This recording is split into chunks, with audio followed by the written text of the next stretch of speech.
Halo pemirsa, apa kabar Anda hari ini? Senang sekali Sarah dan Marlias dapat kembali menemani Anda dalam sebuah program talkshow yang syarat informasi inspiratif untuk Anda dan juga keluarga. Inilah Bincang Sehati. Ya pemirsa, pernah nggak Anda ngerasa kayak aduh capek banget, ngantuk banget di siang hari, bawaannya pinginnya tidur mulu, padahal semalam kayaknya udah tidur 7 jam deh, udah tidur 8 jam deh gitu kayak, tapi kenapa ya masih ngantuk aja di siang hari? Nah, Anda harus berhati-hati, siapa tahu Anda mengalami namanya hipersomnia. Ini bisa mengganggu konsentrasi kita dan pastinya produktivitas kerja. Nah, inilah topik yang akan kita bahas hari ini, yaitu bahaya gangguan tidur hipersomnia gitu ya. Nah, ngomong-ngomong tentang produktivitas kerja, kerjaan kita terganggu, salah satu yang bisa kita lakukan adalah dengan sarapan. Kenapa? Nah, kita akan membahas terlebih dahulu nih fun fact pentingnya sarapan pagi untuk kesehatan. Kita bahas satu-satu ya. Kita lihat yang pertama. Memasok energi untuk menjalani hari. Betul ya, namanya sarapan dilakukan di pagi hari. Pagi hari adalah waktunya kita untuk memulai aktivitas. Jadi ketika kita mau mulai aktivitas, tentu yang dibutuhkan oleh tubuh adalah untuk mendapatkan energi banyak, ya berasal dari sarapan. Bayangkan kalau pagi kita mau beraktivitas, apalagi beraktivitas berat, outdoor gitu ya, kita belum sarapan, bisa dipastikan kita akan lemes banget karena nggak mengonsumsi ada asupan karbohidrat, glukosa, dan lain sebagainya. Oke, kita lanjut yang kedua. Memberi nutrisi yang dibutuhkan oleh tubuh. Gini, tubuh kita ini kan bukan robot ya, bahkan robot pun perlu dicas, perlu baterai, perlu energi juga. Nah, ketika kita ngomongin aktivitas sehari-hari, tentu tubuh juga memerlukan energi, tentu butuh nutrisi. Nah, nutrisi ini didapatkan dari mana? Ya vitamin, mineral, kalsium, dan lain sebagainya ini kita dapatkan dari makan. Nah, makan ini bisa dimulai dari pagi hari yang disebut dengan sarapan. Jadi kalau ingin mendapatkan nutrisi yang pas dan sesuai, jangan lupa sarapan. Oke, kita lanjut poin yang selanjutnya. Melindungi tubuh dari serangan penyakit. Ini happening banget di masa pandemi ketika kita ngomongin tentang imun tubuh atau sistem kekebalan tubuh. Nah, sistem kekebalan tubuh ini kan berguna untuk melindungi diri kita dari serangan berbagai macam penyakit. Nah, gimana caranya membentuk sistem imun tubuh? Bisa banyak yang kita lakukan, olahraga dan lain sebagainya, tapi yang utama juga adalah makan. Nah, makan ini menjadi sangat penting terutama ketika kita akan memulai aktivitas. Jadi jangan lupa untuk sarapan, untuk meningkatkan sistem imun tubuh, untuk menghindar dari berbagai macam serangan penyakit. Oke, kita lanjut yang selanjutnya. Meningkatkan kemampuan kognitif otak. Coba bayangkan deh, Anda bisa nggak ngebedakan antara ketika Anda mencoba berpikir ketika Anda belum makan atau Anda ketika sudah makan gitu. Pasti akan beda ya. Pasti kita akan lebih mudah mengingat sesuatu, tajam ingatannya ketika kita sudah makan. Begitu juga ketika kita akan mulai bekerja, kita akan lebih konsentrasi otaknya, pikirannya ketika kita sudah mulai sarapan. Karena ini hubungannya dengan kognitif otak. Oke, kita lanjut poin yang terakhir. Menjaga dan menurunkan bobot tubuh. Ada yang bilang gini, aku nggak mau sarapan takutnya gemuk, takutnya gendut gitu. Jangan salah, justru orang yang tidak sarapan berpotensi besar mengalami kegemukan atau obesitas. Karena potensi untuk merapel, lapar dari pagi sampai siang, akhirnya makan siangnya berlebih. Jadi jangan lupa untuk sarapan untuk menjaga tubuh tetap proporsional. Oke, itu tadi beberapa manfaat sarapan pagi untuk kesehatan dan kami akan membahasnya sesaat lagi. Tetap bersama kami di Bincang Sehati.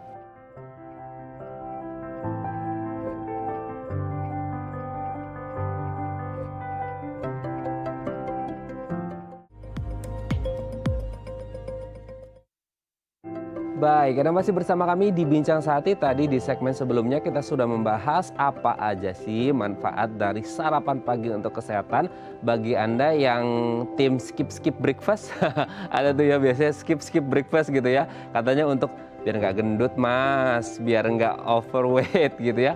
Ini harus diluruskan ya, apakah memang skipping the breakfast ini bisa berpengaruh pada ideal atau tidaknya BMI seseorang, nanti akan kita bahas ya. Nah, untuk membahasnya ini telah tersambung bersama kami di sambungan Zoom dengan Dr. Ratih Mereva Suroso, SPPD, dokter spesialis penyakit dalam dari Rumah Sakit Permata Depok. Assalamualaikum, selamat pagi Dr. Ratih, apa kabar?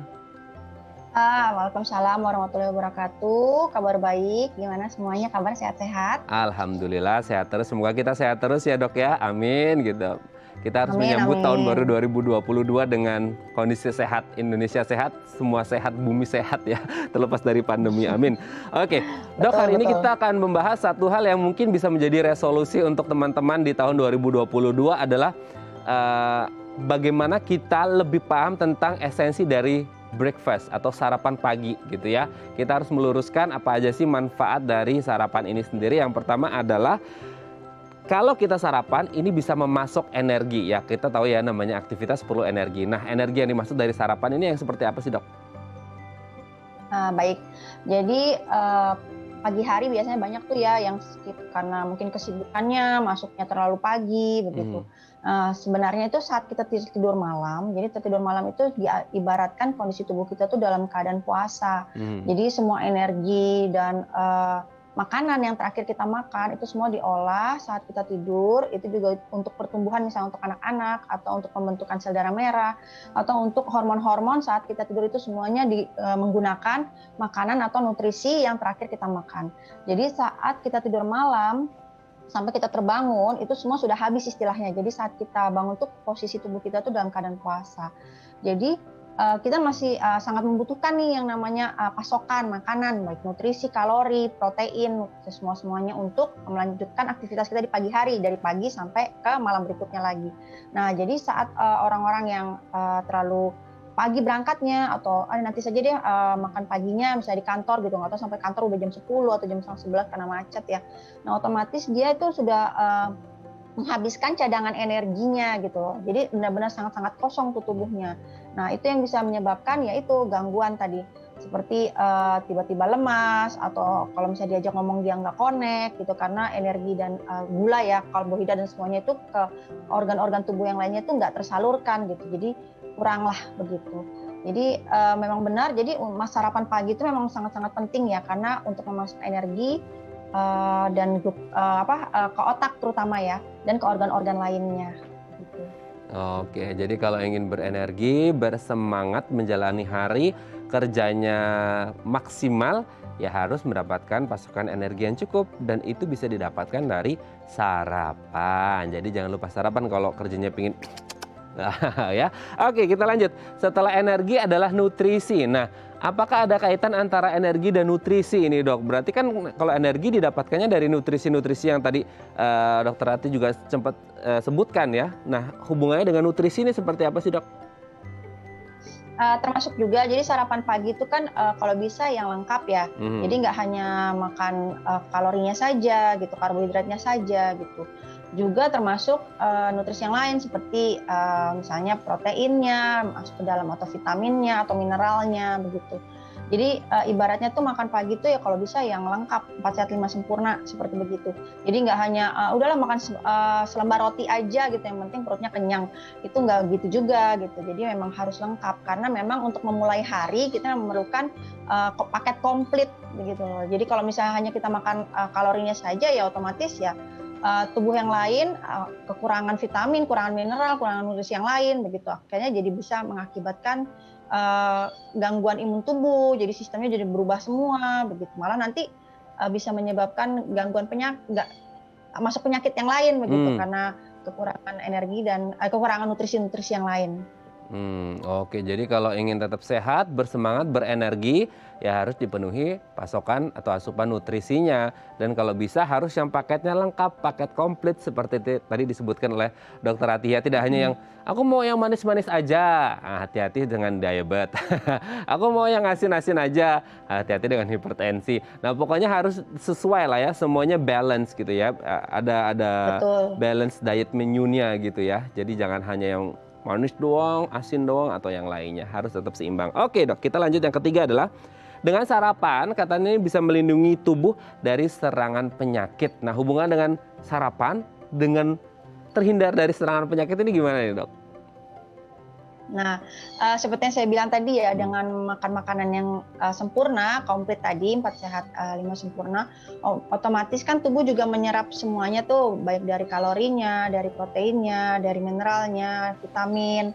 Nah, semuanya itu akan digunakan untuk metabolisme tubuh sehingga metabolisme tubuhnya jadi sempurna.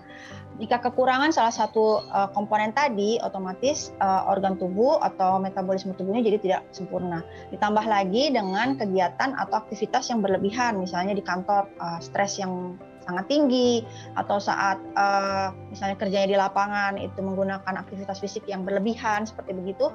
Nah, otomatis imun tubuh itu juga bisa menurun jika tidak diimbangi dengan konsumsi makanan atau vitamin ya, bantuan vitamin. Nah, otomatis karena imun tubuh yang turun, akhirnya ada bakteri atau virus yang masuk gampang menjadi sakit seperti itu. Apalagi di zaman pandemi saat seperti ini, imun tubuh kita harus benar-benar terjaga karena jika memang turun, apalagi pasien-pasien atau orang-orang tersebut memiliki penyakit penyerta, misalnya ada diabetes mellitus atau hipertensi. Dengan ada penyakit kronis atau penyakit penyerta tersebut, itu imun tubuhnya sendiri sudah lebih lemah dibandingkan orang-orang normal. Nah, ketambahan lagi mereka misalnya tidak sarapan atau konsumsi makannya tidak sempurna, tidak seimbang, ya otomatis akan semakin melemahkan imun tubuhnya. Akhirnya yaitu jadi gampang terkena dan terjangkit penyakit-penyakit seperti begitu.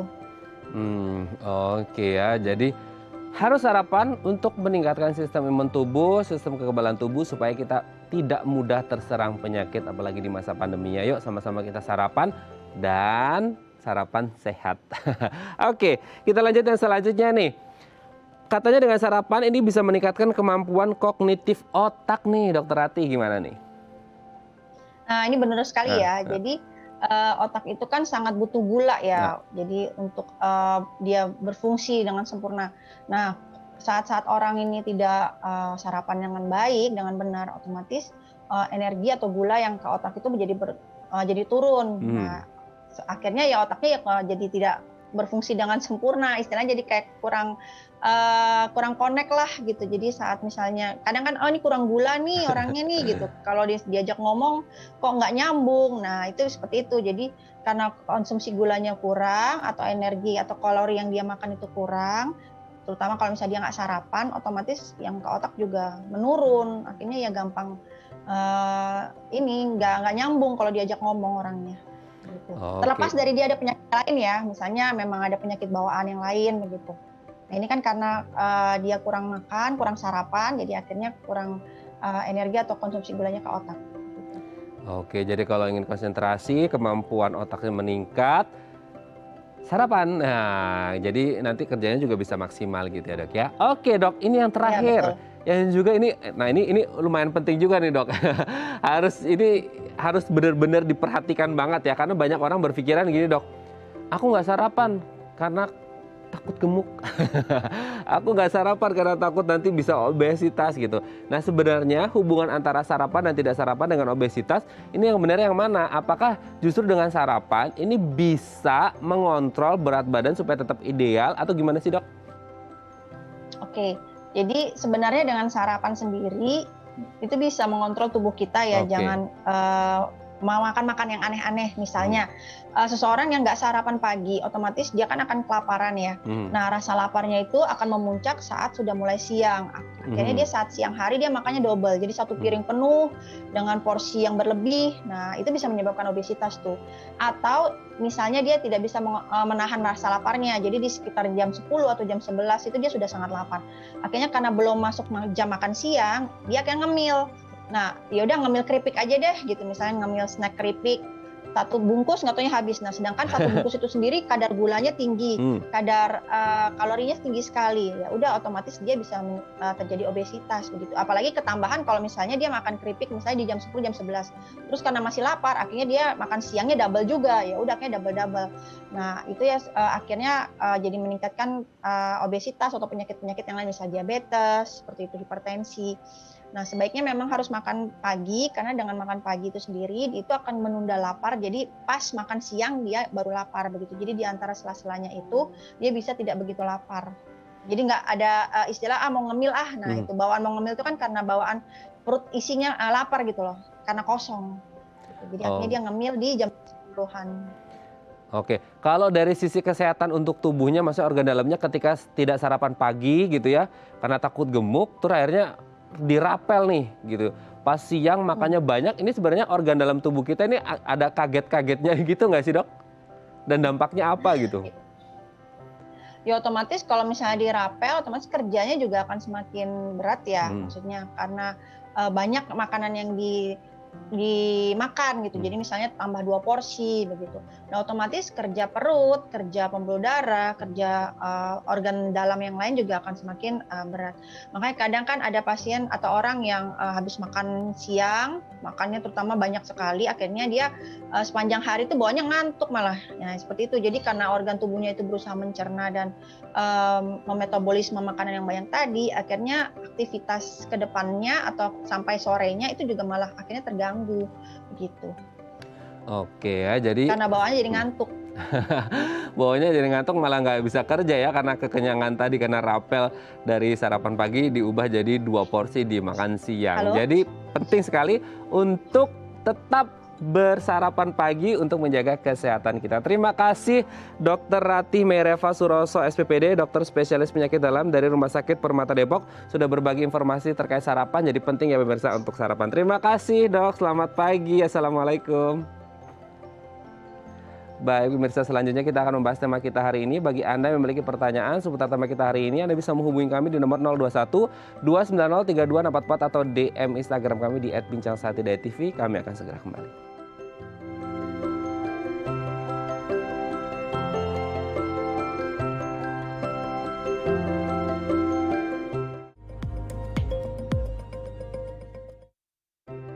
Baik, Anda masih bersama kami di Bincang Sati dan kita masih membahas tema kita hari ini. Bagi Anda yang suka atau sering ngantuk di siang hari meskipun kayaknya malamnya kayaknya udah 7 jam deh, udah 8 jam deh tidur, tapi kok siangnya masih ngantuk juga ya.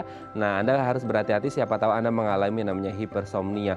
Apa itu hipersomnia? Nanti akan kita bahas ya. Nah, bagi Anda yang memiliki pertanyaan seputar tema kita hari ini, Anda bisa menghubungi kami di nomor 021 290 32644 atau DM Instagram kami di @bincangsehati.tv. Nah, untuk membahasnya telah tersambung bersama kami di sambungan Zoom dengan Dr. Andreas Prasaja, RPSGT, spesialis kesehatan tidur dari Rumah Sakit Mitra Keluarga Kemayoran. Ya, kalau kita ngomongin tentang kesehatan tidur, pasti kita langsung ngomonginnya ke Dr. Andreas ya. Nah, tapi kita berbicara masalah hipersomnia, mungkin ini banyak terjadi di masa pandemi ini ketika kita lagi ngomongin WFH. Nah, coba jujur, siapa dari Anda yang menjalankan WFH sehingga kadang-kadang jadwal kerjanya ini bukan lagi 9 to 5 seperti Anda di office hours ya. Tapi bisa jadi lebih dari itu. Bisa jadi kayak sampai jam 10 malam, sampai jam 11 malam.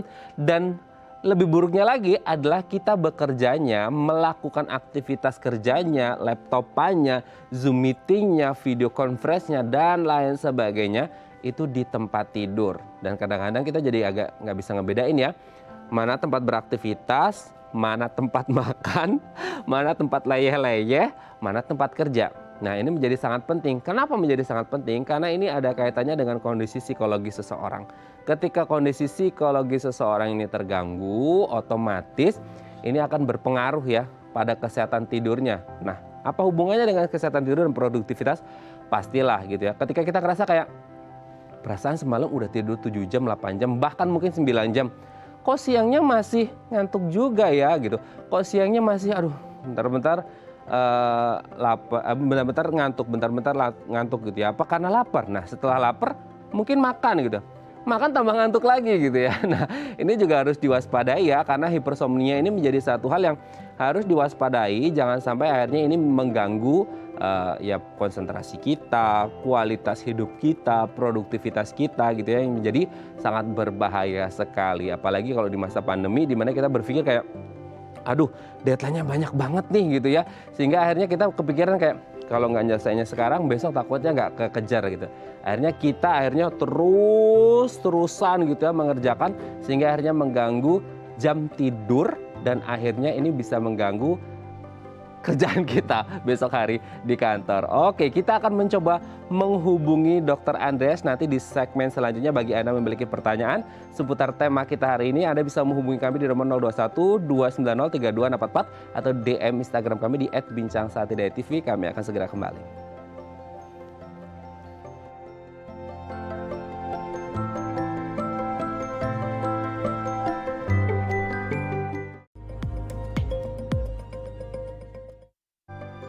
Baik, Anda masih bersama kami di Bincang Sehati dan kita masih membahas tema kita hari ini, hipersomnia. Nah, bagi Anda yang memiliki pertanyaan seputar tema kita hari ini, Anda bisa menghubungi kami di nomor 021 290 3244 atau DM Instagram kami di @bincangsehati.tv. Nah, kalau ngomongin tentang tidur, udahlah ya, nggak perlu dibahas lagi siapa lah yang menjadi spesialis kesehatan tidur di Indonesia, siapa lagi kalau bukan Dr. Andreas Prasaja RPSGT, ya, dokter spesialis kesehatan tidur dari Rumah Sakit Mitra Keluarga Kemayoran. Selamat pagi, Dr. Andreas, apa kabar?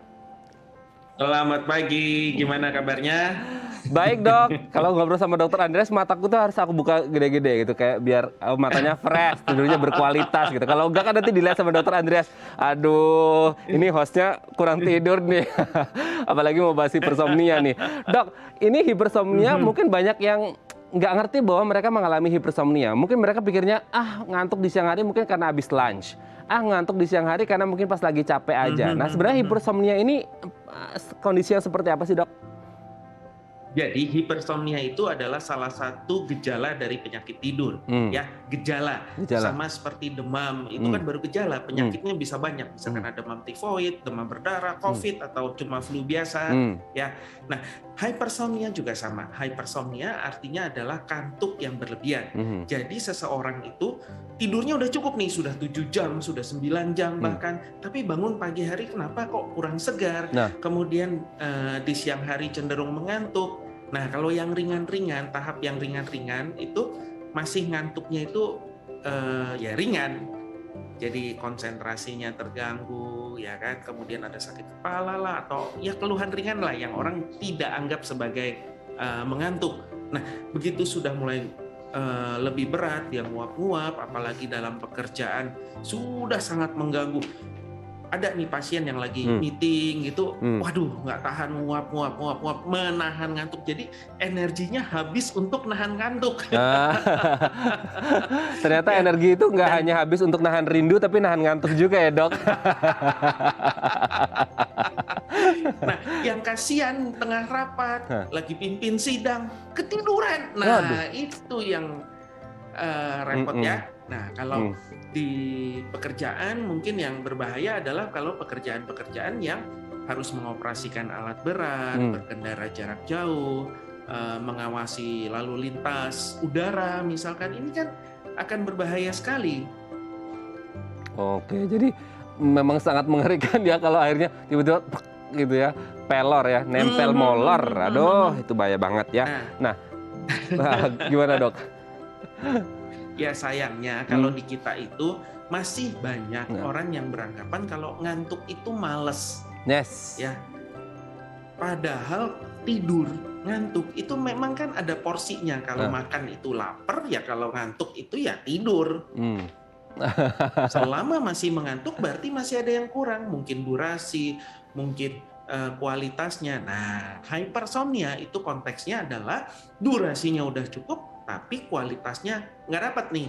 Dia rasanya sih tidur gitu. Kenapa tapi bangun pagi nggak segar. Nah, penyakit tidurnya kan banyak lagi. Mulai dari pertama dulu kita menemukannya adalah narkolepsi dulu. Sehingga banyak dokter yang senior-senior itu menganggap pasien-pasien yang kantuk berlebihan itu dinamakan dengan narkolepsi. Ya, tetapi dalam perjalanan waktu itu adalah tim dari Italia yang pertama menemukan ini orang-orang yang ngantukan narkolepsi ternyata banyak yang hipertensi, banyak yang darah tinggi, ya kan? Kemudian diamati tidurnya, dilihat gelombang otak tidurnya, didapati apalagi loh kok pada ngorok. Jadi ditambah lagi pemeriksaan fungsi-fungsi nafas dan fungsi jantung. Nah dari situlah kita dapatkan penyakit namanya sleep apnea atau henti napas saat tidur. Nah itu juga gejalanya adalah hypersomnia. Kemudian ada lagi yang kurang yang cukup umum juga tapi kurang diperhatikan, misalkan periodically movement in sleep. Jadi waktu tidur kakinya tuh bisa goyang-goyang. Ya, tek. Iya, jadi telapak kaki kan kalau tidur misalkan begini nih, tidur pules, dia goyang. Oh gitu? Diam, ada ya dok ya? 5 detik, 10 detik dia goyang lagi. Nah, setiap kali goyang proses tidurnya terpotong. Dia terbangun tapi tidak terjaga. Nah, itu menyebabkan proses tidur terpotong-potong, ya menyebabkan kantuk berlebihan. Nah, kalau yang sleep apnea, kalau mendengkur karena berhenti nafasnya, proses tidurnya terpotong-potong. Nah, kalau narkolepsi itu penyebabnya adalah gangguan pada pusat pengatur tidur mimpi, sehingga orang ngantuk terus. Oke. Nah, dan masih beberapa penyakit lagi. Oke. Ini ternyata banyak sekali hubungannya dengan hypersomnia gitu ya, Dok ya. Nah, tapi kalau tadi Dokter Andreas kan menyebut hypersomnia ini adalah kondisi di mana sebenarnya udah tidur nih 7 jam, 8 jam, bahkan 9 jam, tapi kok masih ngantuk aja gitu. Nah, pertanyaannya gini mungkin, Dok. Kita sebagai orang awam ingin bertanya gini.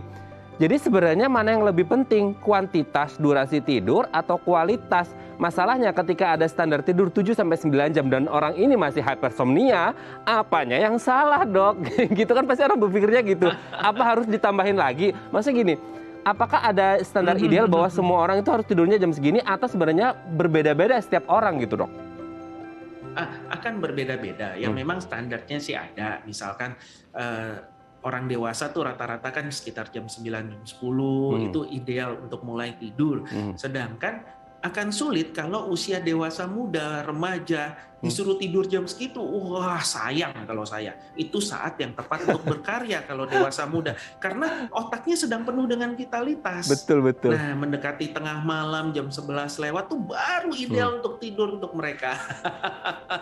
Betul. Jadi berdasarkan kelompok usia juga berbeda-beda jam tidurnya. Nah, kalau durasi orang dewasa memang 7-9 jam, sedangkan dewasa muda remaja 8,5 sampai 9,4 jam idealnya.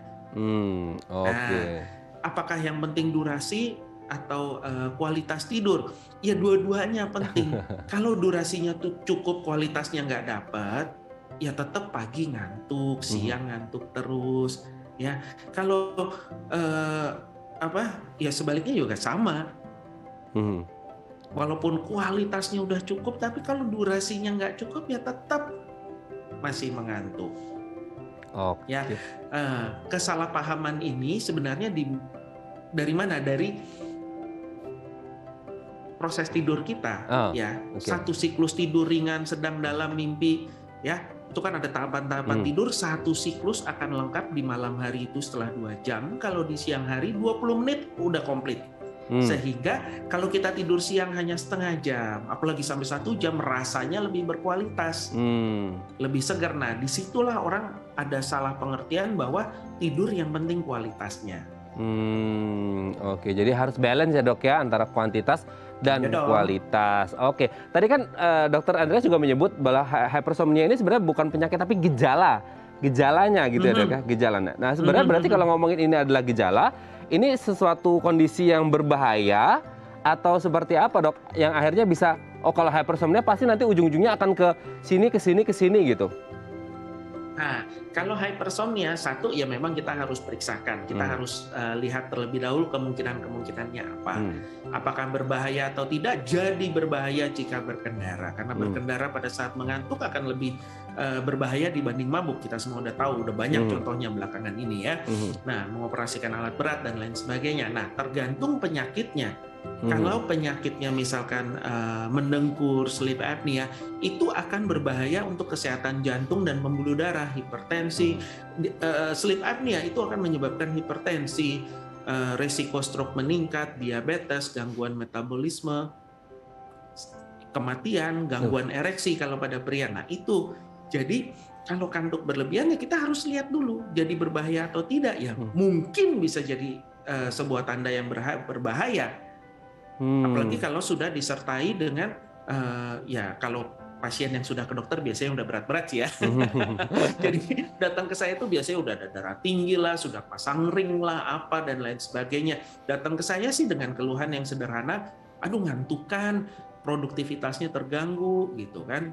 Ada yang dibawa istrinya karena ngorok gitu. Nah, tapi pengetahuan bahwa kesadaran bahwa hypersomnia ini nggak boleh diabaikan, ini loh yang masih kurang. Oke, saya agak ada gagal fokus tadi waktu dokter menyebut ada istri bawa suaminya gara-gara ngorok kayak diseret-seret. Ini gara-gara ngorok nih dok, sleep apnea, tolong diselesaikan. Gitu ya. Ternyata masalah itu juga bisa mengganggu orang lain sehingga akhirnya kualitas tidur orang lain juga bisa terganggu juga kan, masalahnya seperti itu ya. Itu efek domino buruknya kan seperti itu gitu. Jadi benar-benar harus diselesaikan. Nah, gini dok, berarti kalau hypersomnia ini selain masalah kualitas dan kuantitas tidur, sebenarnya ada hal lain nggak sih yang ikut serta, ikut andil dalam menyebabkan hypersomnia? Mungkin kalau mungkin zaman pandemi ini mungkin tingkat stres juga atau genetik juga atau yang lain itu juga berperan nggak sih dok?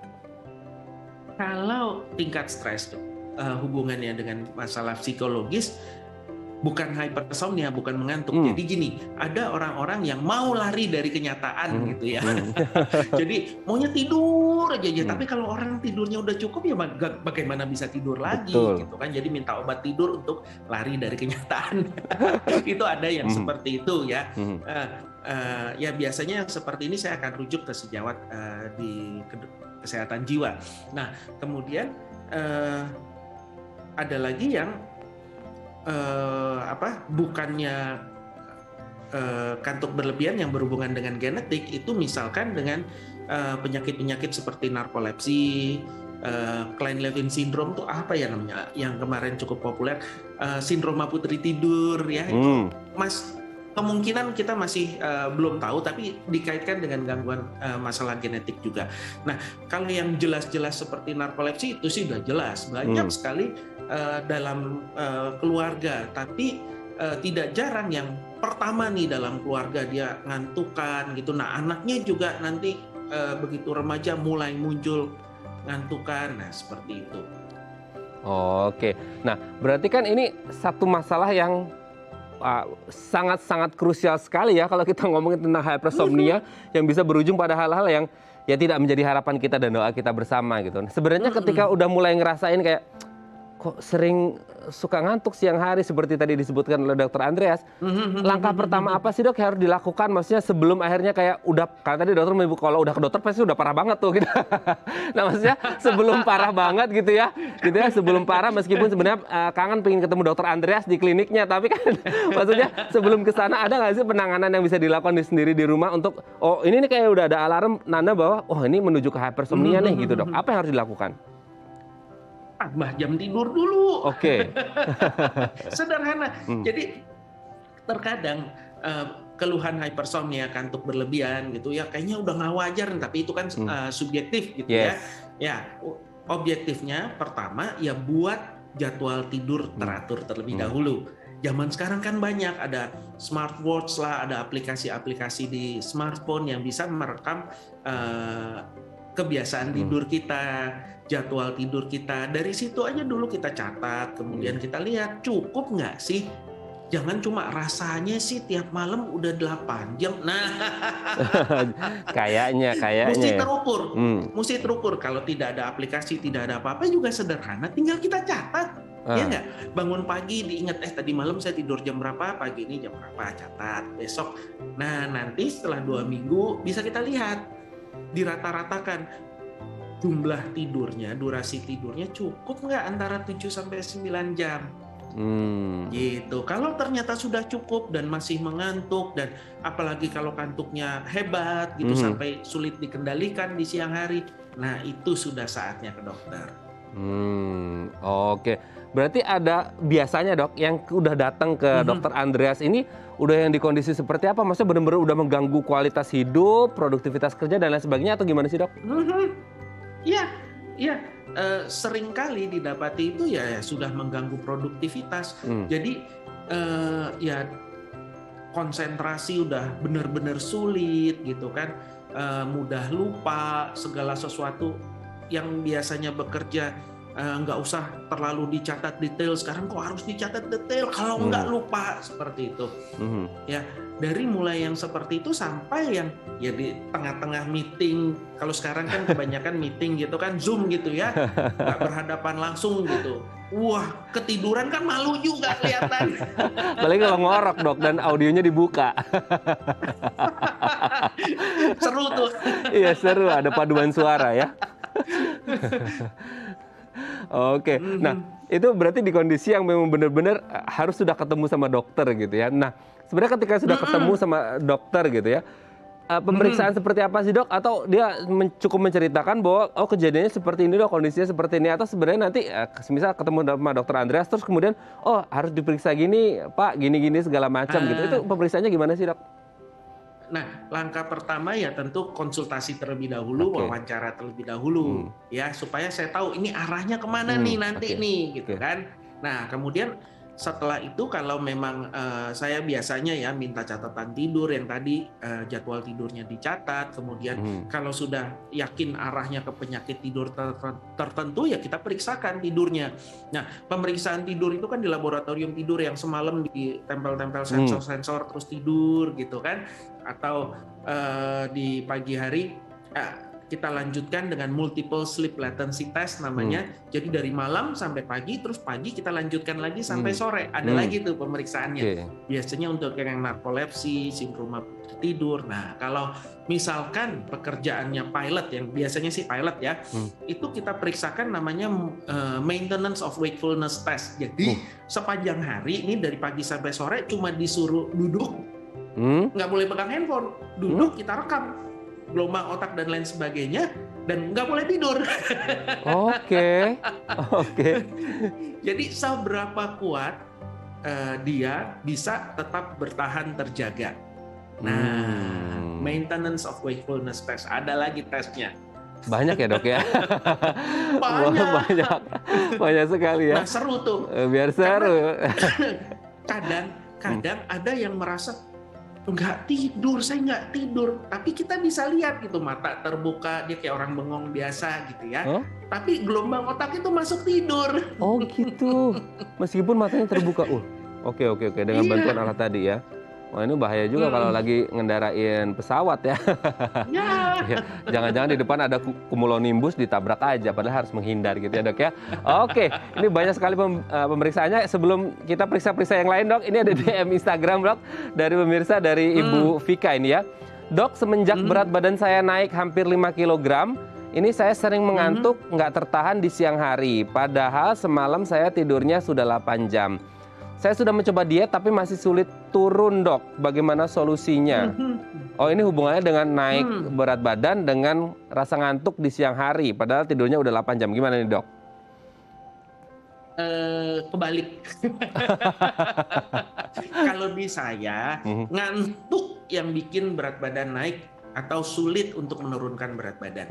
Karena begitu kita ngantuk ya, pembicara sebelumnya dokter tadi ya kan cerita ya kan, metabolisme lah apa dan lain sebagainya. Nah, makanan untuk otak itu kan cuma 2, oksigen sama gula. Sehingga kalau ngantuk, otak lelah, nguap-nguap menarik lebih banyak oksigen, itu satu. Kedua, otaknya akan mencari gula. Akibatnya apa? Dipecah tuh. Nutrisinya jadi gula, kadar gula jadi meningkat. Kemudian otaknya dibikin lapar. Jadinya mau udah diet, udah apa, metabolismenya jadi terganggu dan sulit untuk menurunkan berat badan.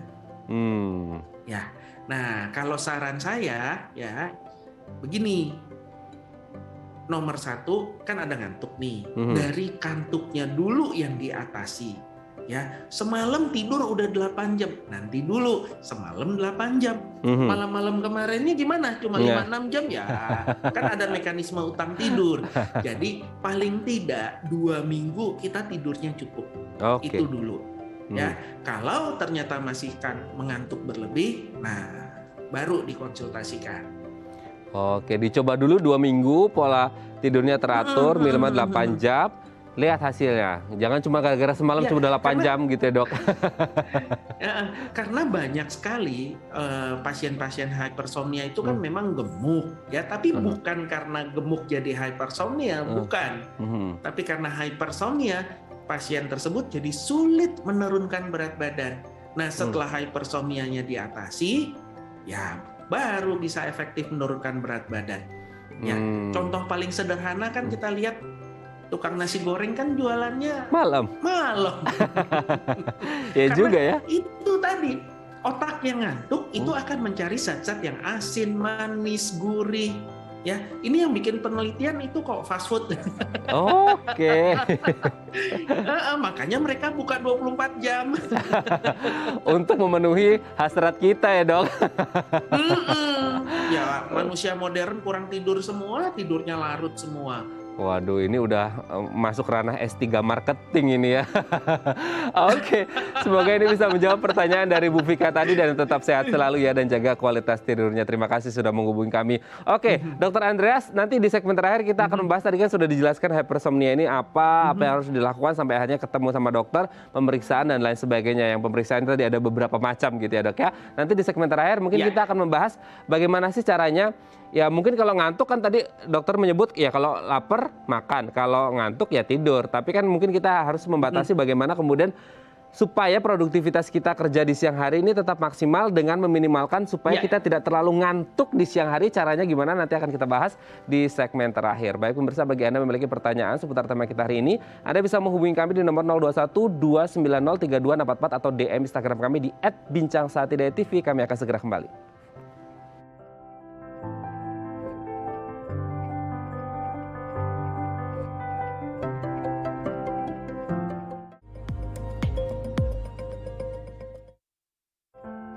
Baik, Anda masih bersama kami di Bincang Saati. Kita masih bersama dengan Dr. Andreas Prasaja RPSGT, spesialis kesehatan tidur dari Rumah Sakit Mitra Keluarga Kemayoran. Dr. Andreas, di segmen terakhir ini kita akan membahas apa saja yang bisa kita lakukan untuk menurunkan kecenderungan kita untuk ngantuk atau tidur di siang hari. Meskipun sebenarnya kalau ngantuk ya tetap harus tidur, tapi kan kita juga harus berbicara balance life ya, harus tetap kerja juga, harus istirahat juga. Yang pertama adalah menerangi ruangan, entah itu dengan lampu atau kalau mungkin lagi WFH di rumah tirainya dibuka. Ini pengaruhnya seperti apa sih dok?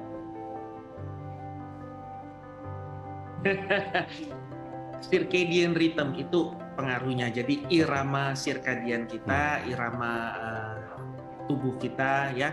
Jadi manusia ini kan termasuk dalam makhluk yang irama, perlu irama di mana pagi kita sibuk, malam kita istirahat.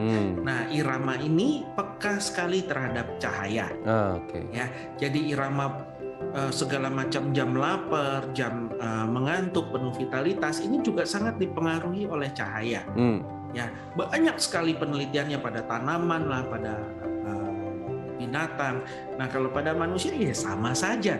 Begitu gelap ya ngantuk. Refleks ya dok ya. Jadi begini. Otak kita ini perlu mengenali waktu. Penunjuk waktu itu kan bukan hanya jam. Justru penunjuk waktu yang paling tepat adalah cahaya.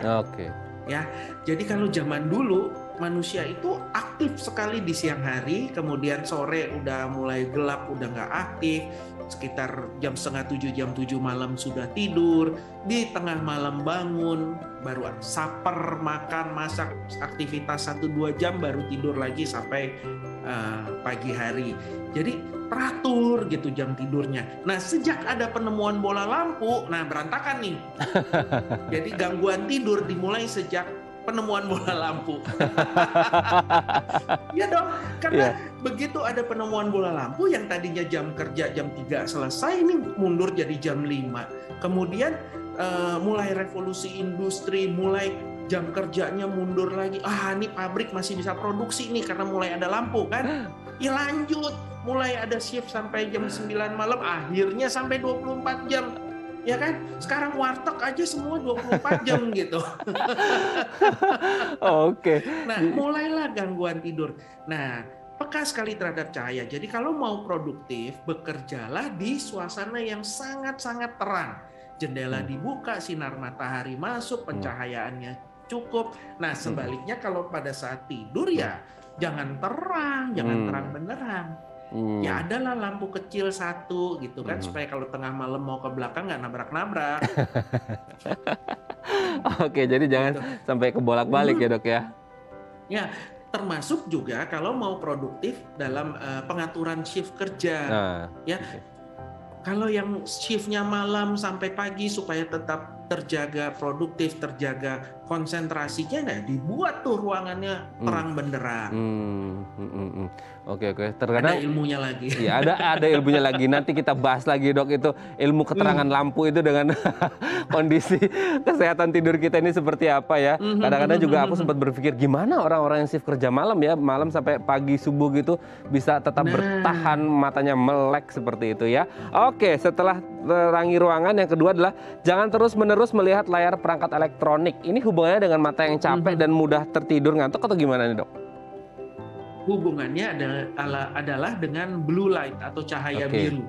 Cahaya biru yang dipancarkan oleh monitor, oleh gadget, oleh jenis-jenis lampu tertentu, ya, ini akan dibaca otak kita sebagai siang hari.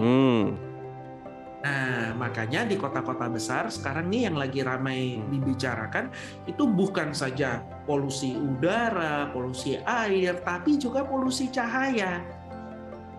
Nah, penelitiannya salah satu nih mengamati burung dara, burung merpati di London ya.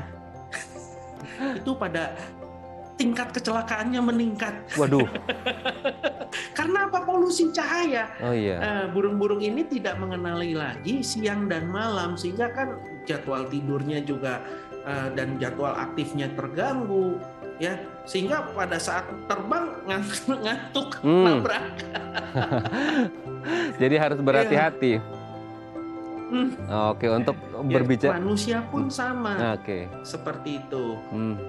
Oke. Jadi harus berhati-hati gitu ya antara membedakan malam, membedakan siang. Bahkan burung-burung di London pun juga mendapatkan dampak buruk gitu ya dok ya, dari apa yang menjadi perkembangan hidup manusia. Memang harus balance ya kehidupan kita supaya semuanya kesehatannya tetap terjaga dengan baik, termasuk kesehatan tidur kita. Dok, sebenarnya masih banyak lagi poin yang harus kita bahas dok, tapi waktu juga yang membatasi kita. Nanti mungkin kita akan ngobrol-ngobrol lagi dok, lebih panjang lagi dengan Dokter Andreas tentang kesehatan tidur ya. Tadi kita berbicara masalah itu tuh, yang lampu yang terlalu sangat terang itu bisa berpengaruh pada mata kita tetap melek terus. Ini juga bagus untuk kita bahas di next episode kali ya dok ya. Terima kasih sekali lagi Dokter Andreas sudah berbagi bersama kami pagi hari ini. Semoga kita semua terhindar dari hipersomnia. Kita tetap sehat terus tidurnya, berkualitas antara kuantitasnya dan juga kualitasnya. Terima kasih Dokter Andreas, selamat pagi, salam untuk teman-teman di rumah sakit. Terima kasih, sehat selalu. Sehat selalu juga dok, terima kasih. Baik pemirsa, bagi Anda memiliki kritik dan saran, Anda bisa menghubungi kami di nomor 0889 8100 5000, atau Anda bisa follow media sosial kami di @bincangsaati.tv. Saya Radha Mardias pamit, sampai jumpa dan selamat beraktivitas.